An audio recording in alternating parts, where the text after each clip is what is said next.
EastSussexBiker here. So today I'm in the shed and I'm going to take the side panel off and see if we've cured the oil leak. So I've done about 100 miles with it so far. I haven't seen any oil, so we're going to take the panel off.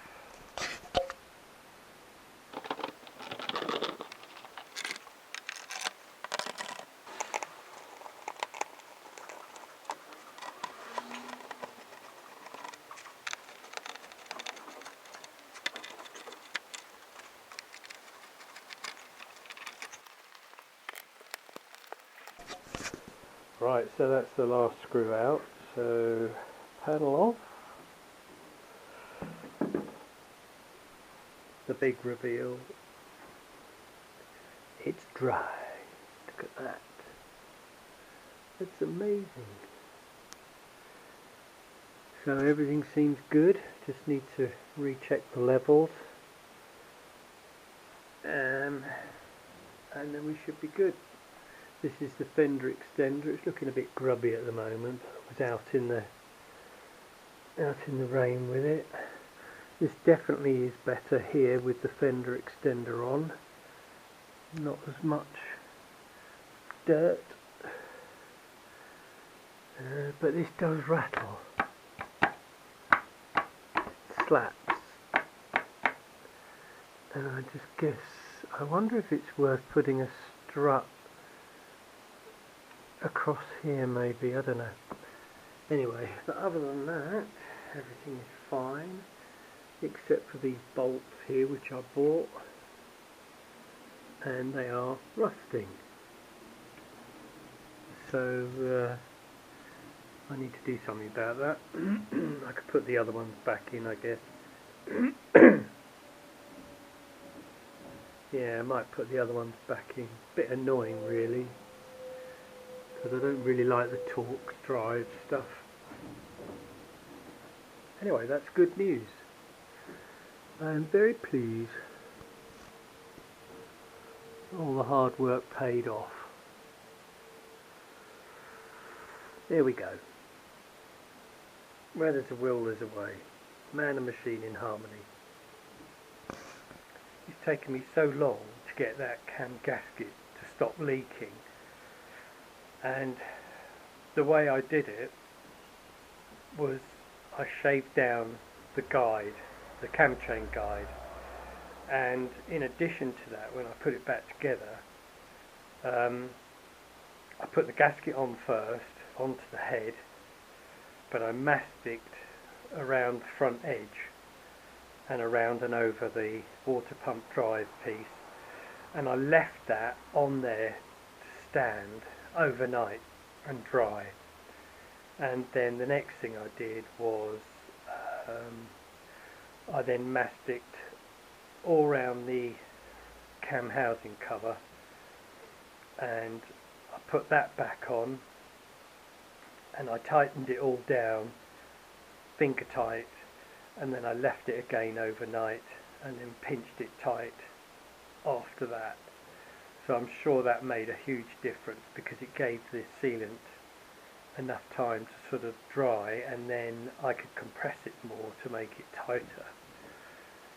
So the big mistake is to put the sealant on and then tighten it all up and then start it. I think you need to let it dry in stages and put it on. As far as the coolant replenishment was concerned, that was a piece of cake. So this is what I bought. This is my little compressor, and I bought that for £50. This is the tool for doing the coolant vacuuming, and I paid £30 for that from eBay. And all I use is this, and this. And this is big enough to do what I need. It's only a 9 litre tank, this. So you don't need anything big. but that allows me to use it as an airline and all sorts of things. But this was very good, and that's the name of it, and it was off of eBay. 30 quid well spent, and it's paid for itself because I've used it a couple of times now, and yeah, so if I had to borrow one, that would be a real pain in the arse. So definitely buy one, especially if you've got one of these, because they need it. And I'd also recommend you get one of these Fender extenders. And so it does make this noise, it rattles, but it's not too bad. But it does stop. I mean, that there is 3 or 4 days riding in the rain, and that's nowhere near as dirty, and it hasn't even reached the top, which is where all the water used to go and then block up that piece at the top of the radiator. So yeah, I'm very pleased with that. What to do next? I've just got some cosmetic things I want to do next. So I want to paint the forks, and also the final drive housing. I think everything else seems to be okay at the moment. Yeah, so we're getting there, I mean, it's 11 years old now. It's not a new bike, but it's nice to keep on top of everything, and it gives me something to do. And I do like the bike.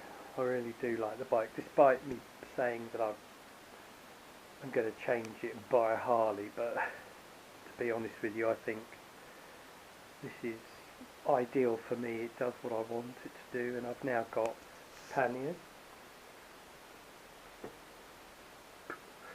Got my little bag there which carries most of my stuff, but the panniers are really handy, especially if I'm going to work. I mean, they've got covers in them and stuff like that. So, but yeah, all in all, I'm very happy now that this is all fixed and everything is okay, and it gave me the opportunity to get that clutch cover powder coated, because that was looking very sad. And as I said before, I'd also covered the powder coated the cam housing cover as well, so that smartened that up a bit. So yeah, I just want to sort the forks out, final drive paint, and then we're done. Everything's good.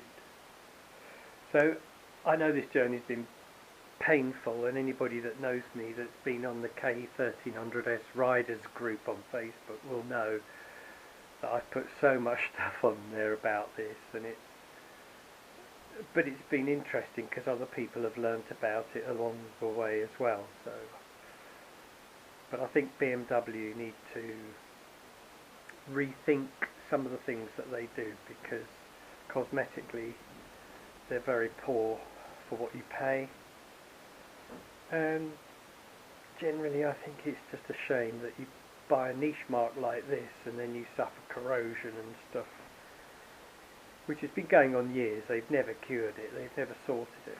But anyway, there we go. I didn't buy a new bike, but I'm trying to make it as well maintained as I possibly can, so it doesn't let me down, and I do enjoy it. So yeah, anyway, thank you everybody, thank you for joining me, thank you for sticking with me with this problem, which has had me scratching my head, and at least we're now there. So brilliant, excellent. Yeah, don't forget to like and subscribe and click on the bell for more frustrating videos. Thanks very much. thanks for joining me on this epic journey. Bye bye.